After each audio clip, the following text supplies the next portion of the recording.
Bizarre is I actually cannot for the life of me remember anything about this performance. I mean, in 1983 I made it 2 nights. I did it with David Ward. We did it for 2 nights, and I think all I remember is that on one of the nights we had phones ringing to do with interruptions and being interrupting you sound wise. And that's what it was about. But the only interesting thing that happened during this whole performance was that we had telephones, not mobile phones, but real phones. We had real phones on the desk with radios and wirelesses and all sorts of things. And I had a phone call from an American artist who I met in Berlin called John Jonas, who phoned me up in the middle of this performance. And I said, "I'm making a performance." He said, "But it's handy you phoned up."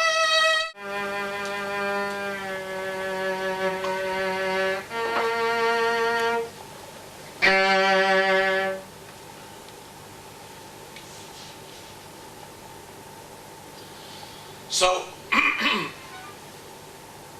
the sound piece I did here, which I can't remember much about, was sort of to do with this pre-mobile phone, pre all this. It was to do with kind of audio interruptions and audio violence, the kind of people do these. I mean, it's actually extraordinary.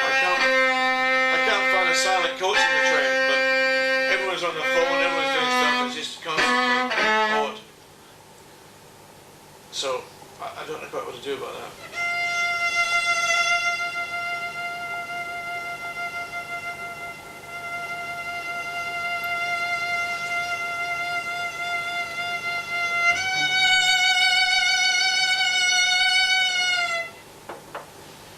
And there was a very odd bunch of people there, scientists, dancers, mathematicians, poets, writers, architects, all there, just having a Bloody Mary and some smoked eel and a bit of an Marlboro smoking.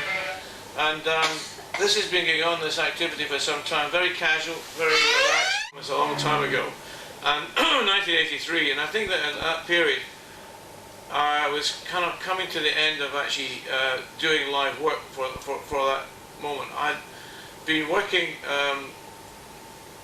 with a group called Nice Style, the world's first pose band, from 1969 roughly to 1974. That got disbanded, and then I started to work more on my own.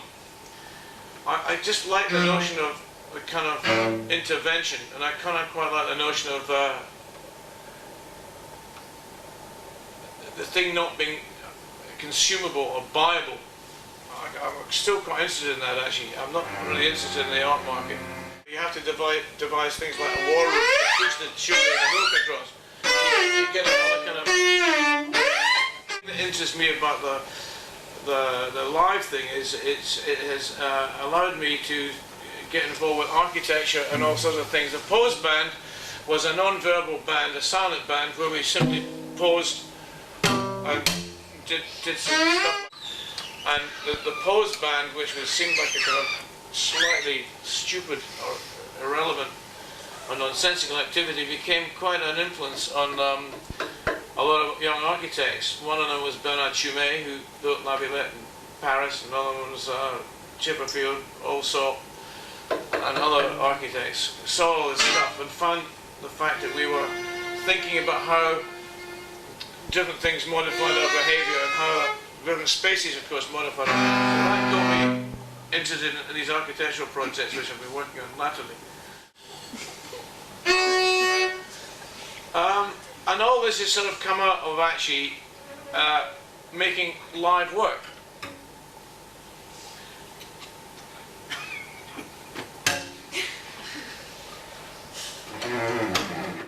What I find difficult about travelling is that I like the idea of arriving, I like the idea of leaving, and I like the idea of coming in a door and going out the door. And I like all of that, but I like to see spaces that people could feel they could do this in a much more theatrical kind of way.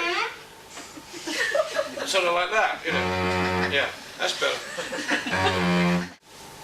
I could run through a series of pieces that I've done for around about that time. After I disbanded, or we all disbanded the Pose Band, I made a work in Documenta 6 or 7, 1978, called In Terms Of, an institutional fart sculpture, based on performances by Brian Ricks at the Whitehall Theatre, with opening and shutting of doors and people being caught with trousers down, but it wasn't really to do with that, but it was to do with a situation I found myself in an art school, people observing one another's behaviour, which I thought was quite peculiar.